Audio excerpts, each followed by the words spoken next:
Heavenly Father, we are thankful to be here, thankful for Monday Night Awana and all of the discipleship and community that is happening right now for our kids and how they're being poured into, and your word is being taught to them and hopefully hidden in their heart. Lord, thank you for these parents here. And Lord, I pray that as we discuss just how to foster confidence and competence in our kids, Lord, that we would honor you and we would model our parenting after Jesus's values and the values that you want us to have as parents. And then, Lord, we would glean and learn from one another as well tonight. We pray all this in Jesus' name. Amen. All right, so the number one question you should be asking yourself is, why is Matt Souls teaching this class? Good question. So just a little bit about me. I'm the youth pastor here at Bartlett, but my education is actually in exercise physiology. So I have a bachelor's and a master's in ex-phys. I did go to a Bible college, so I do have that, Bible aspect there, and I've been in ministry for a while. But my formal education is on increasing performance and eliciting growth in people. And I do that with weights and cycling and running and for people in coaching, but I see that there's a lot of parallels between getting growth to happen in an individual's body and cardiovascular system and all that, and also teaching skills to kids and students and discipling them there. So then you get into, I did it again. Then you get into my ministry experience. Right out of grad school, I was given a choice to open up a back rehab clinic in Sandusky, Ohio. I had met a guy through my school, and he's like, I want to open another clinic up there. And I went to school down in Dayton, so it would have only been a few hours north. And he was like, I would really love you to run it. I'm like, cool. Raise your hand if you've been to Sandusky, Ohio. All right, what is in Sandusky, Ohio? And that's it. Yep. It is like Toledo is the worst part of Ohio. Sandusky is right there, but it does have Cedar Point. And then at the same time, my roommate, when I was at college and at grad school, he did an internship with a company called LeaderTrex, and that was based up here in Carroll Stream. And what LeaderTrex is they ran short-term mission trips for high school students, and they did backpacking and adventure trips also. There's chairs right here. Yeah, come on. We're all friends and family. Please. And I'll even put up another table for you, too. But I don't think we need that. So, anywho.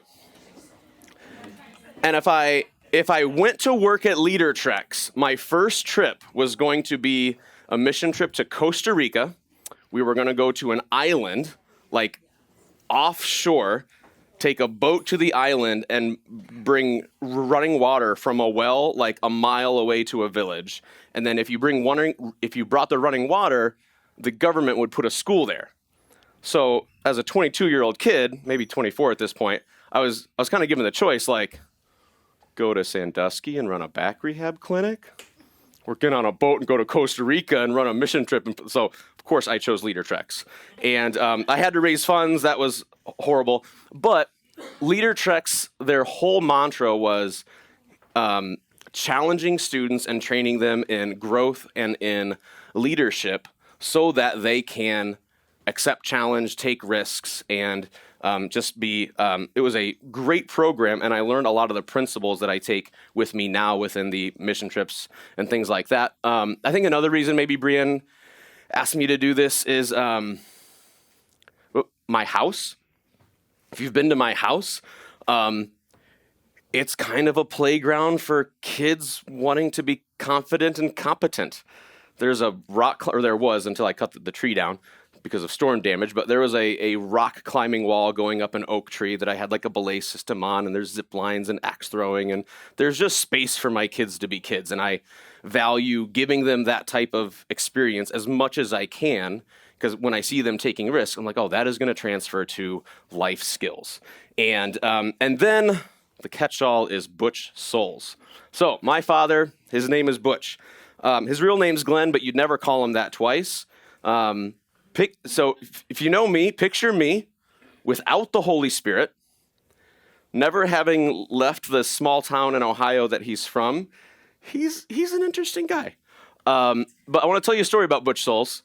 And when we would play catch, All right. We'd start off with catch with the football or catch with the baseball, throw me the ball. Great.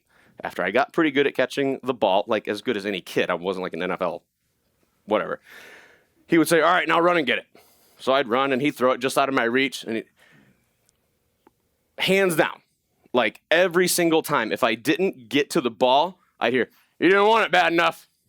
Like, oh man. So he kept throwing it just a little further because he wanted me to dive. Like that was like his. So I don't know if he was a genius or he was sadistic, but like he always added just enough challenge to get me to push myself.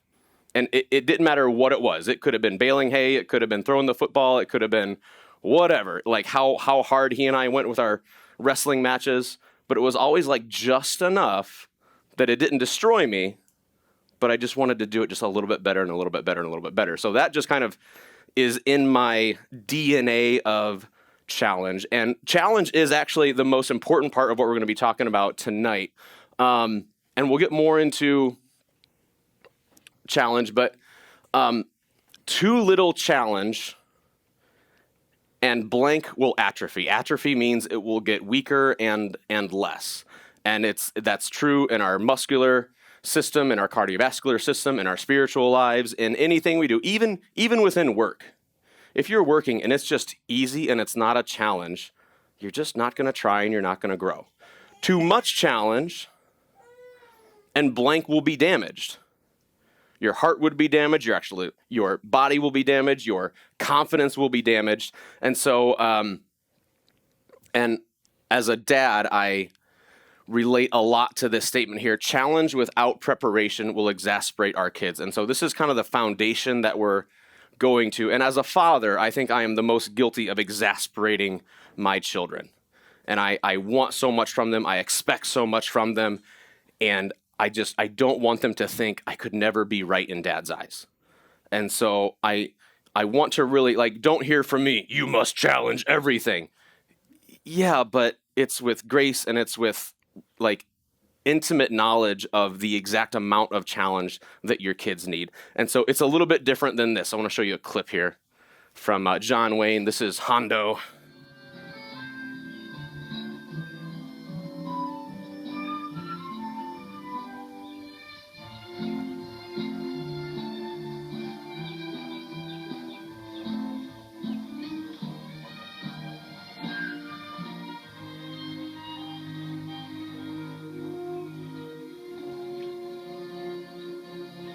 Where's your mother? He working? Any luck? I'll buy this one. Oh. You see where the sun is? Up there. Yeah, on the back of your neck. You're casting a shadow. If you can see it, the fish can see it. Always fish with the sun in your face. The other bank's the place. That is, if you want my opinion. Gosh, young brother, I want your opinion. But Mama won't let me go over there. Why not? I can't swim. You can't what? I can't swim. How old are you? 6.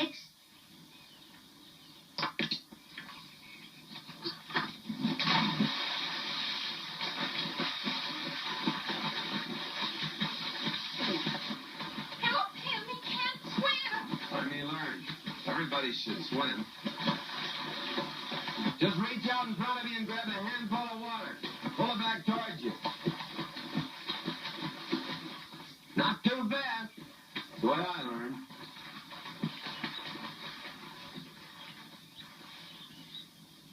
I did it, everyone, I did it. Good. Well, how will he get back? Swim. Well, he might drown. Well, then you go get it. Well, I can't swim either.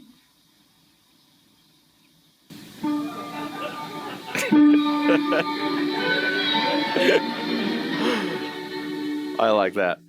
All right, so we're going to talk about a model for intentionally challenging your kids, and that's not it. We'll reference that video, but that just tickled me pink because it's challenge, right? But it's not the way we would probably want to do it. So this slide here, I want to talk a little bit about young kids, which is not my area of expertise.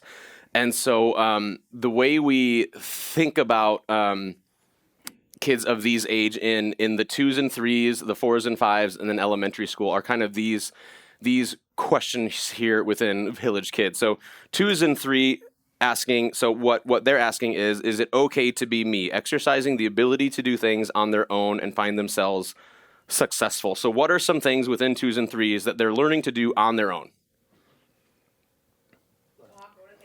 Talk in bathroom. Yep, the potty is a big one.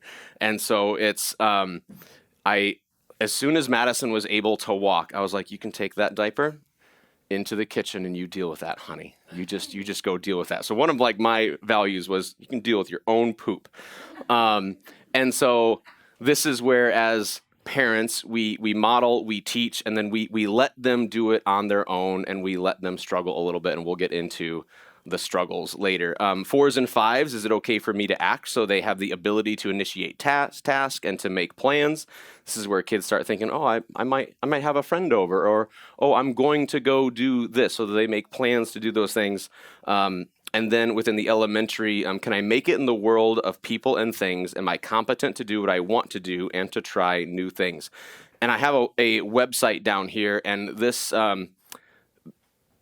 site here lists from anywhere from 1 month to 2 months to 3 months to 15 months, 30 months, 2 years, 30 months, 3 years, and it goes down. And it has a lot of the developmental milestones for kids. And so if we have parents in here with babies, which I know we got at least one, this is a great website to think, okay, what should my kid be able to do now? So that when you think of trying to push them or trying to challenge them, it's not way beyond their ability to do something. And that was something I was guilty of. I was like, well, why can't they do that yet?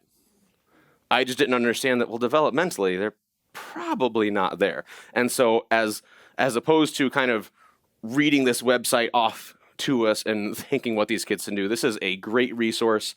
Village Kids use a lot of the developmental milestones for their programming and their curriculum and things like that. All right. But in general, one thing I love about kids is playgrounds, Legos, hikes, zip lines, and go-karts. So a little bit about each of those things. So risk-taking, creativity, and discovery are key early on in a child's life for confidence and confidence. This is what Jordan Peterson said.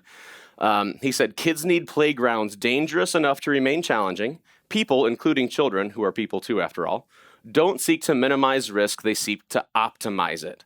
They drive and walk and love and play so that they achieve what they desire, but they push themselves a bit at the same time too, so they continue to develop. Thus, I love this line, if things are made too safe, people, including children, start to figure out ways to make them dangerous again.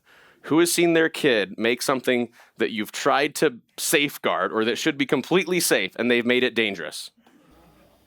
What do they do? Today, Oh, I love it. instead of going down the slide the normal way, my kid goes down head first on his back and then continues to push himself off so he's falling on his head.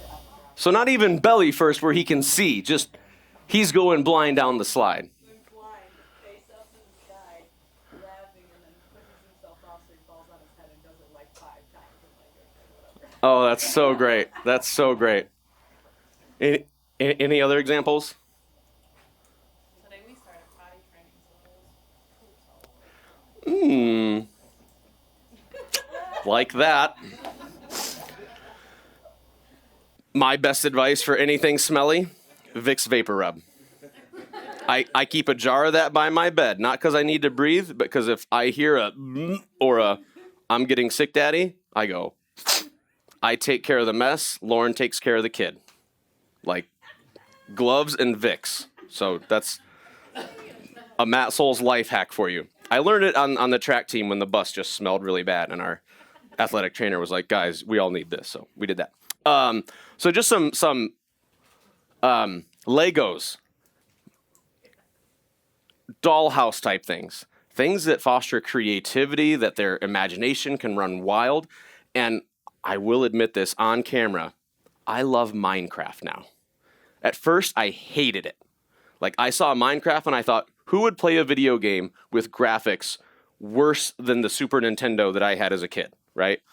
But after I watched my kids play it a little bit, and I even played it a little bit and tried to build a replica of my own house, I realized just how creative and how they needed to think through all the blocks that they're placing, and like it was actually hard to build a house, and it was really cool. I was like, okay, I could get behind Minecraft to help kids with creativity and spatial learning and spatial thinking, because if you make it one block too much, you have to redo the whole house, and that's what I spent my time doing. But those creative games, love them. Hikes to go on a path and explore.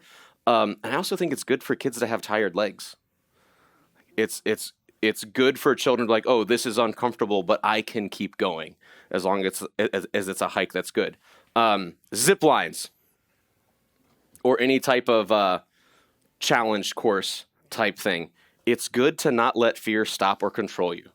There should be that little fear. But understanding, no, I've taken the steps. I have the harness. I have this. It's secure to the tree. I hope they did it right. Like, that's good. Go-karts. I want my kids to drive when they're 16 or shortly after.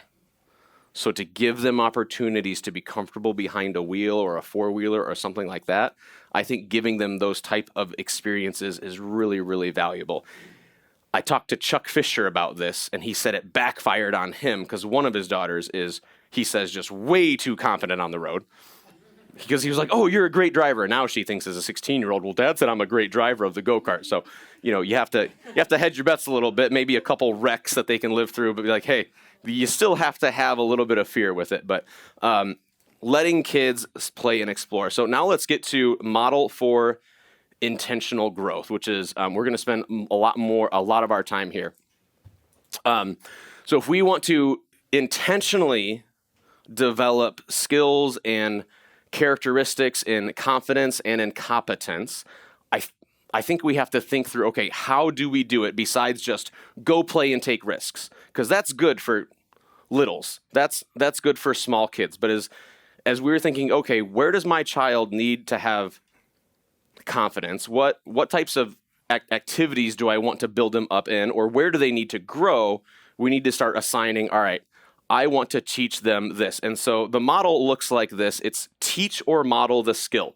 So let's use raking leaves for example. I have been guilty of throwing a rake at a student, my own kid, or a student on a mission trip. I've seen a lot on mission trips. I've seen I hate painting with students.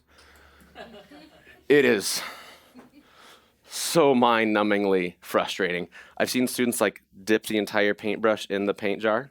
That's how.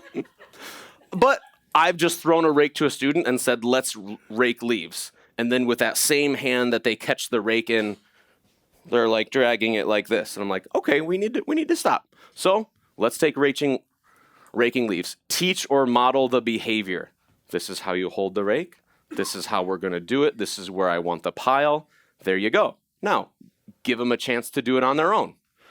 You do this section. And it might be the whole yard. It might be just a section of leaves. You might be raking leaves not because they really need to be raked because you have a blower, but just because you want them to have a job to do.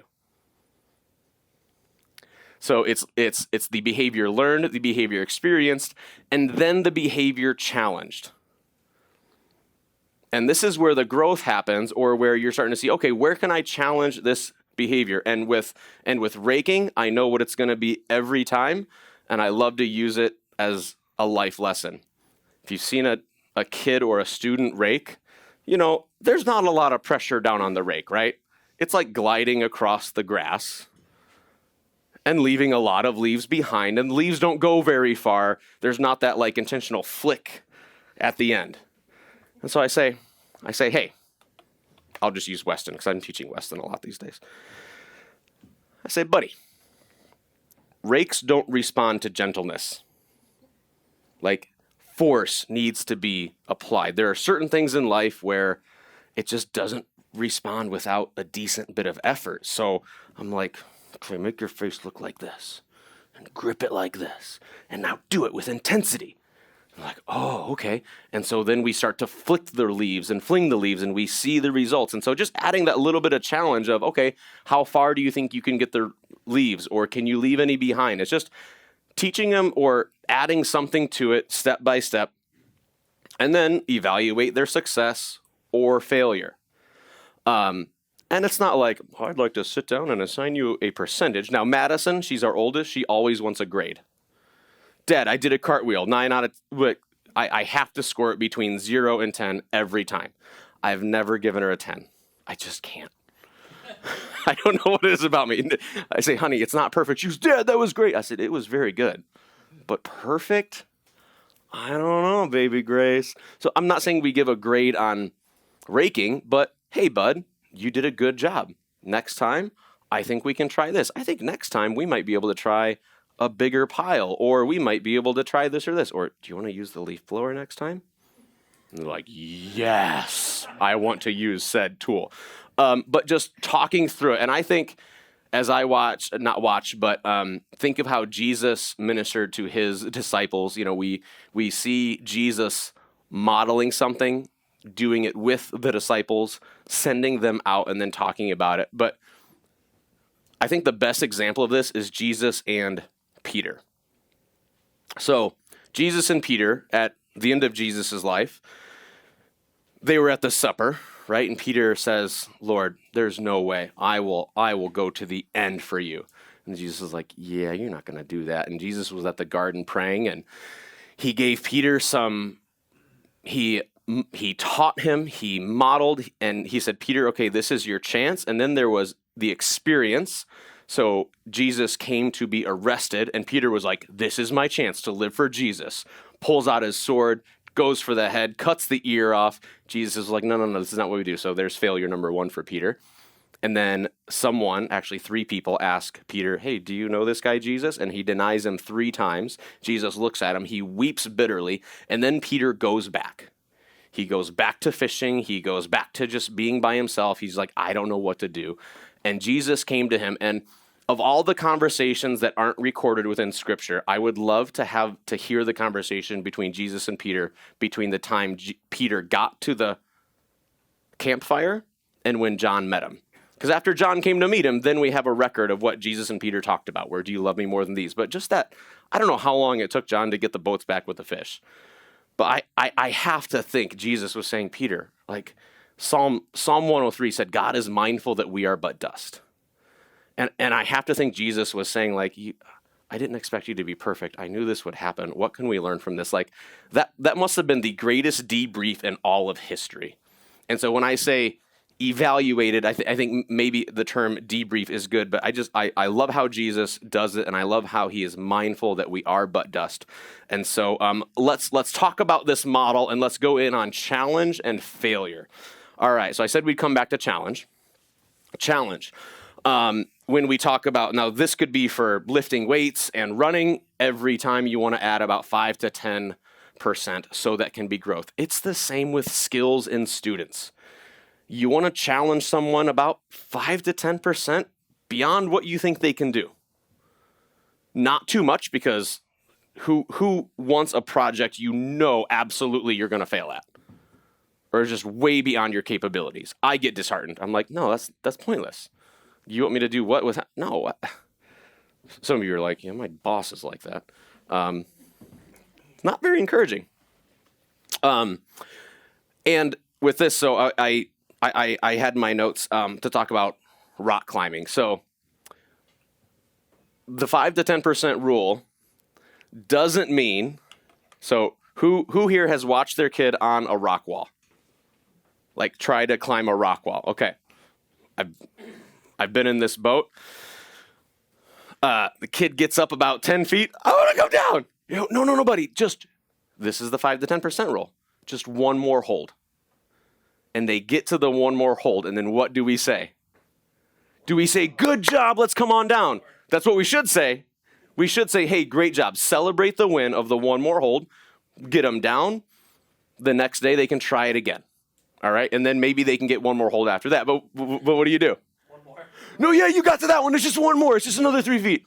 Okay, now you've added 20% to where they were comfortable at or even just scared at. So that's a really good example of how we can think, oh, but that's a lot. So it's just 10% rule, challenge accepted, celebrate it, debrief it. That's awesome. Come on down. You got one more hold. Sometimes the activity in and of itself is the challenge. So you don't need to make things harder. It's like, you think, oh, how do I make raking leaves harder? I can add lead to the rake. I can make sure it rained the day before. I can not mow my grass so the grass is higher and the leaves. I hate doing jobs when I have to rake and they haven't cut their grass. It's just that much more frustrating. So know that we don't always have to add challenge. Sometimes just doing it is a challenge. And the next is know when to create a win. So I like to go on bike rides with my kids. And I know that if I wait to create a win until too far into the bike, the whining and the sore legs already have them disheartened. So I might pick like within the first 10 minutes, I'm like, hey guys, we're going to get to the top of this, whatever like hill there is in Illinois on the path, but whatever you see as like, hey, let's get to here and we're going to celebrate. We're going to have our first little snack. We're going to have something. So you just create a little win, keeps them going. Raking the leaves could be the same way. Create a little win. That's a pile. Excellent. That's a good one. Cooking in the kitchen. Create a win. Eat a cookie. Like, this tastes great. You did a good job. Let's keep going now. We have a whole meal to prep for. Now let's get into failure. All right. Failure is good, but we as parents struggle with this. So number one thing failure gives us is knowledge. Knowledge of, oh, I won't do it that way again. That didn't work. Okay. It also gives us the experience of, you know what? I didn't die from it. The world didn't end. The sun came up tomorrow. So they experienced that failure wasn't the end of the world. And I'll say that it comes with the next one, or it comes with the last one, so that they experience it rightly. This is probably one of my favorite words in the English language. Resilience. Failure will keep happening to them. It's okay. I had a student when I was teaching. I taught at Westminster for a while. One of the classes I taught was 7th grade Bible. And there's this one girl. She could not put an answer down that she didn't know was right. And this could be a true false. Mr. Souls, I don't know what it is. I said, well, it's either true or false. Put one down. But I don't know. Well, you got a 50-50 shot. Put it down. She stopped. I said, leave it blank. Go ahead. She goes, no, I can't do that. I said, well, look. I would look at her paper and go, you basically have an A already. If you left it blank, it'd still be an A. Couldn't do it. Didn't have, I said, but just put true or false. You at least have 50-50. Wouldn't put a true or false down on the paper because she just didn't know. It's just that nerve of resilience, and it's okay if I get it wrong. Like, man, my whole goal was just for that year and for that student was for her to be okay with getting a question wrong. It's all right. Like she did extra credit too, 105% on everything. Failure is good because it grows us. So we'll talk about a training principle here. There's a training principle in like weightlifting or cardiovascular exercise. It's called progressive overload. And so you're pushing yourself hard enough when if you try to lift a weight 10 times and you do it 1 set for 10 and 2 sets for 10, and then the third set maybe you only get it 8 times or 9 times, that's good. You failed because the load was hard enough to tax you all the way. If you always did that same weight, 10 reps, and you never did 11 or 12, or you never increased the weight, your body says, well, there's no need for me to actually change. There's no need for me to grow. It's when we fail that we know that challenge was just outside of our capabilities. So our minds, our emotions, our bodies, our skills react to be able to grow that way. Muscles, it happens with actual growth and cell size and all that. But with our skills, it's the exact same way. When it's just outside of our reach, and sometimes we fail, totally fine. Growth happens there. But It's all in how we debrief our kids. And we want there to be value in their identity that is not in performance. Because if failing is the end of the world, if we harp on that, and that, oh, you did not do that right, that is so bad. I can't believe. It's our job to debrief in such a way that says, listen, your value, it's not in your performance. It's not in that grade student who couldn't get something wrong. Your value is in you're number one, God's child, created in his image, and you're number two, my child. And no amount of failure could change how God or I think about you. And so it's debriefing failure through that lens of your value is not in what you do and how you do it. So failure is good. So why do I? I'll put myself there, not you. Why do I struggle with failure? And maybe another way to phrase this, and at this slide is where we're going to get into some table questions here, is why don't I let my kids struggle and fail? I think it's this one right here. I value the job being done fast or right. I said I can't stand painting with students. In the DR this summer, we had to paint a house. It was great. Some students they had the roller going up and down. Some were doing the alphabet. A, Z, going, oh, Lord. And my value of, I don't rush in and save them. I'm like, hey, could we do this like differently? There is a right way to do it. I could not just take the roller from them and no, I'm going to do it. But how often do we as parents do that? Yeah, so we'll get the chance to talk about that. Just having that value of, well, I'm going to do it. It's going to be faster. It's going to be easier. Even ordering at a fast food restaurant. Now we don't let our kids order through the drive-through. You need an interpreter for that. But at the fast food restaurant, just go sit. I'll order. Right? I just want it done fast. I want it done right. Next one is hating to see your child struggle, and that's natural. For my dad, it wasn't. I think he loved it. But we have a natural inclination to just want to help. Maybe not Dan. He's like, I'd make my grass mud so it's harder to walk to school. All right, so a couple table questions for you guys to talk about here. How have you seen the value for the task overpower the chance to teach or empower your kids?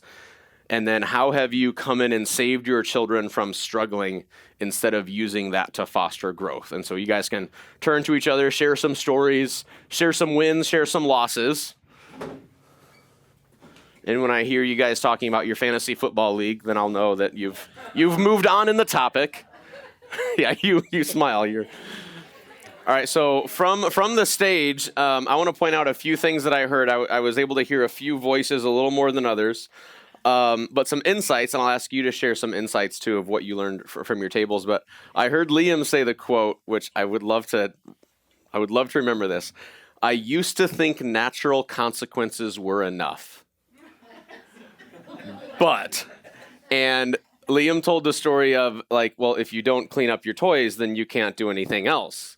But then 3 hours go by, and now they're hungry, or now we actually have to leave to do something else, and you have to come with me. So now I'm a bad parent. Well, we are doing something else now, but that's a great line. I used to think natural consequences were enough. Then I had kids. Then I had kids. That is quotable. That is quotable. At this table here, oh no, actually, it was this table that said, how many times have you seen me cut an apple? You know how to do it. True, but how many times do we ask our kids to do something that we assume they've watched us and paid attention? Versus, you know what?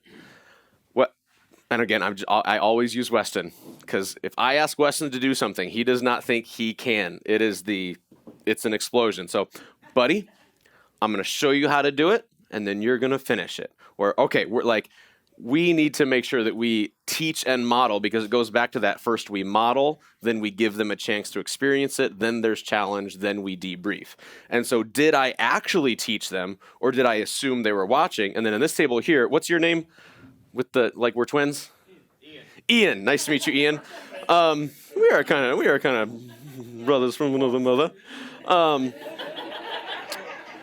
You said, and your daughter's 4? Yeah. And you were cleaning your car or your truck? And then you wanted her to take it apart? Yeah. Cool. I think we are cut from the same cloth.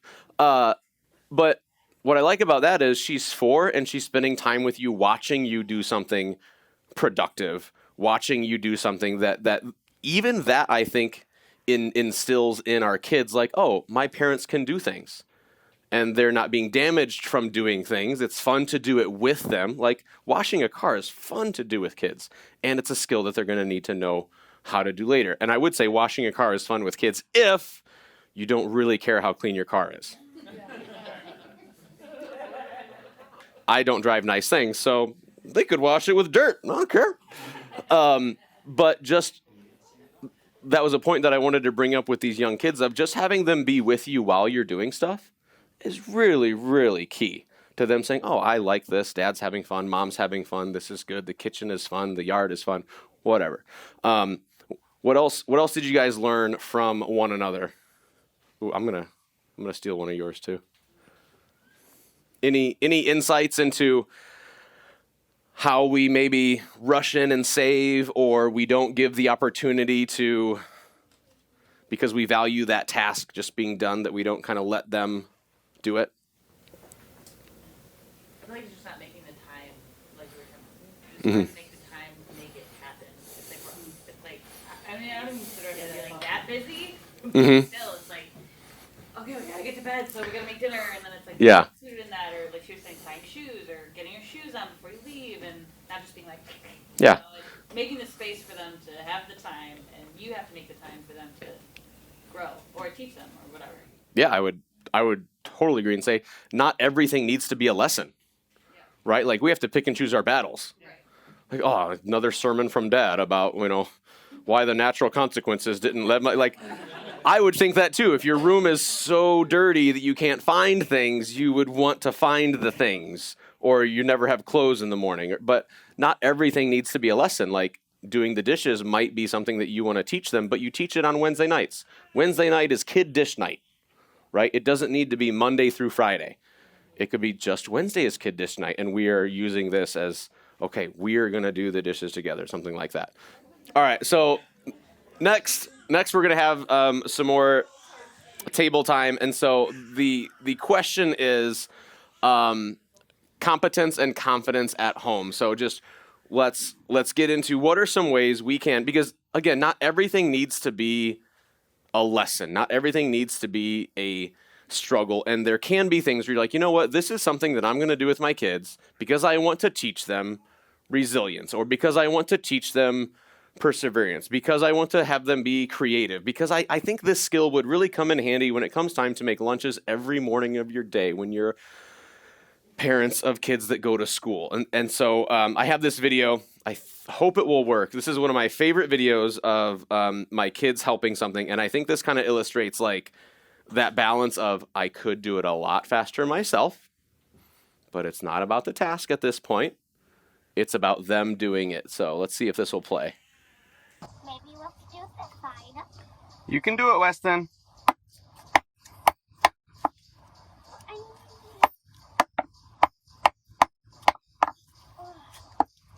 Oh, good boy, Remy. Put it in the truck. Well, it's not done yet. Not done yet? Nope. Come on, Colton.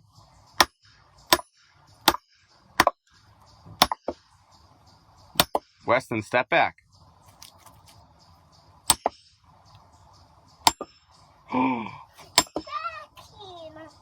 Good job, guys. It's cracked. All right. It's cracked. It's real cracked. Whoa, dude. Good work. Do one. Okay, we'll do another one. Just sings to my heart. But again, I could have split the wood faster, we did not get hardly anything done that day. But how cool did Colton think he was, like tearing a log apart with his hands? Or Remy's just like, I'll do something too. Put the bark in the, in the truck, and not poor Weston, but Weston, he's just, I'm here along for the ride. It's so fun. So I use a lot of splitting wood and some outdoors things just to help my kids, and my daughter loves it too. It's just like, yeah, you can do this. This isn't too hard for you. And we're not using a big splitting maul. They're using a wedge and a 4-pound hammer, So let's talk about your homes. What are some skills and passions you have that can give transferable lessons to your kids? And then next is, what are chores and responsibilities that your kids are ready to do or to help with? And then I would pose this one here, and I'll put that model up there. And so it's not just, you should know how to do this, or here's the rake, do it, or here's the box of mac and cheese, do it. But all right, I'm going to walk you through it, which cooking is a really, really fun one. For kids that can read, cooking is fun because there's instructions on the box. And I want to teach you a phrase that changed youth ministry for me and parenting for me is the question, I don't know, what do you think? Or I don't know, how could you find that out? And if they're cooking, the instructions are on the box. And if they ask a specific question about, how do I do this? All right, I'll teach you what the measuring cup is and what some fractions are. But I don't know, what do you think? Where could you find that information out? So at your tables, talk through these questions, and then I have that model down there so that you can say, okay, how might I even teach them this skill, or how can I model it? How do I let them experience? Where does the challenge come in? Because you won't grow unless you're challenged. Sometimes it might be the actual thing itself is the challenge, and that's okay. Again, we don't need to make washing dishes harder by scalding hot water only. And you have and you get the heavy cast iron pots. And this is and I think it you said character over convenience, but I think I let a lot of things slip because I don't debrief with my kids. We have this experience, we do something, but I don't take the time to say, okay, what did you learn? How can you do it better next time? Was it fun? Did it kill you? That's where I am the worst there. So learned experience, challenge, evaluated. Where do you see, how can you do this? All right. So I'll pick on a couple tables. I heard Ben talk about Micah learning to ride his bike and saying, we can't go for a real bike ride until you learn to start yourself. And that's a great one because he can pedal, but can't get it started. And hopefully your driveway's a little downhill, so there's some, okay, good. I was like, please don't start him uphill. That would be 25% challenge. That's 5 to 10 is, he was trying that, okay. Mm-hmm. Yes. Bikes are great for that type of thing. And any other lessons learned from each other? Good ideas? I heard this table talk about one important thing to have the space to do this is margin.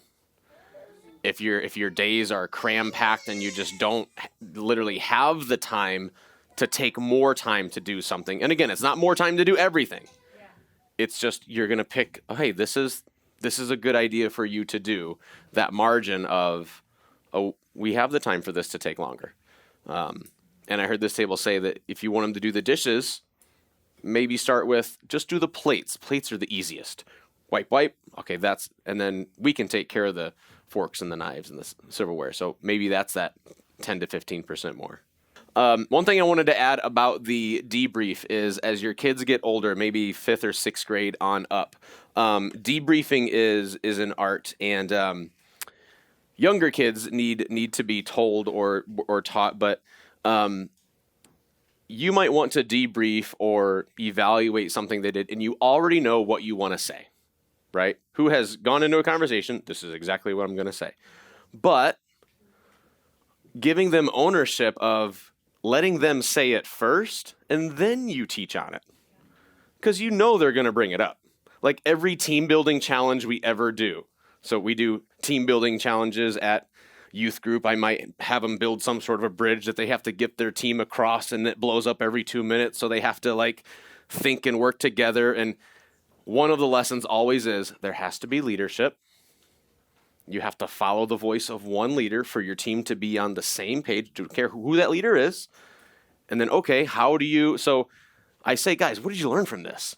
And I know I want to teach on listening and following and leadership, but I let them bring it up.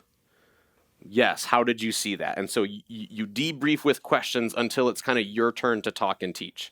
And so as your kids get old enough to process these things, it's like let them give the answer, and that's a win for them.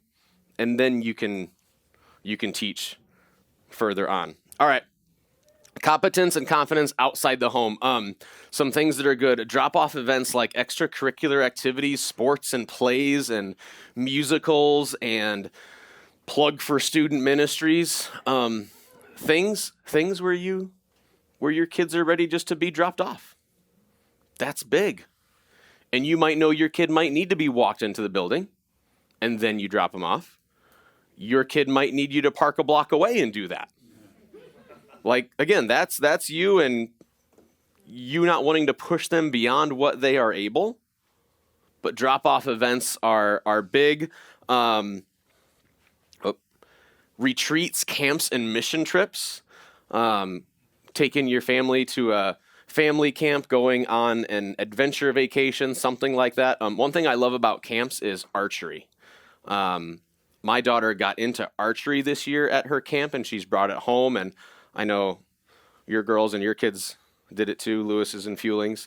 And that's a great skill because you can do it in the suburbs, right? You can't have a range at your house probably, but you can do some archery in the suburbs. And it's a great skill to teach well. You're not going to be perfect in everything, so there's lessons to learn, there's failure, there's just quality time spent with kids. I think archery is a great one that some camps have fostered that. Letting students go on retreats and mission trips. I want to pick on Rose here for a second. Rose, how excited were you to send Caitlin to the Dominican Republic this year?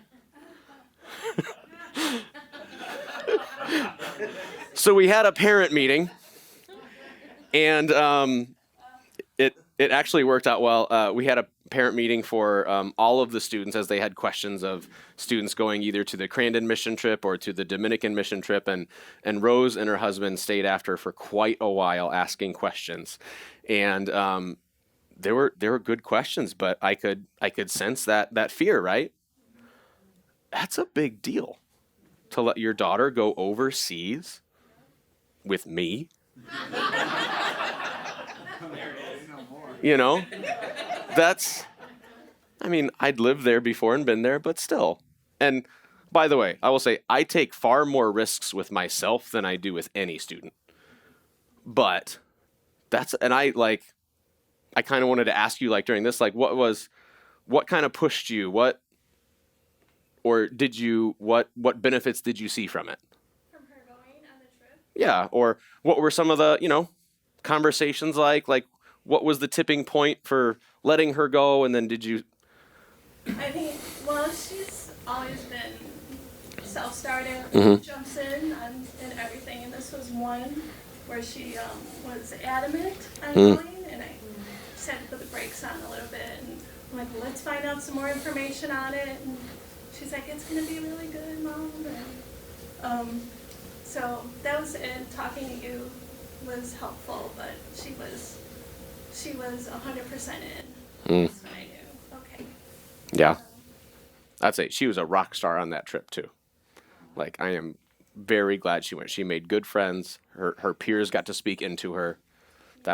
I'm glad that she went, but it's overcoming the parental fear of.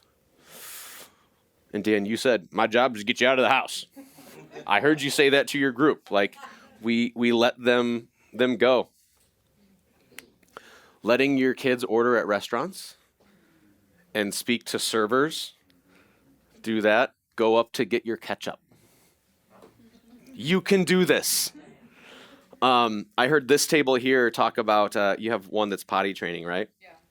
Now, am I the only parent that has struggled with modeling and teaching the students that, or kids that, because I'm like, well, here, this is how you fold it, and I'm not going to be like,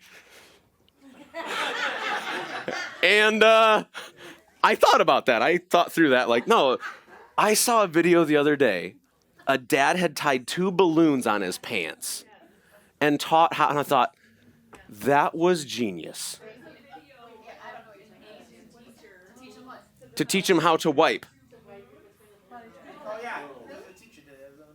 With the balloons. Incredible way to model something that's hard to model appropriately.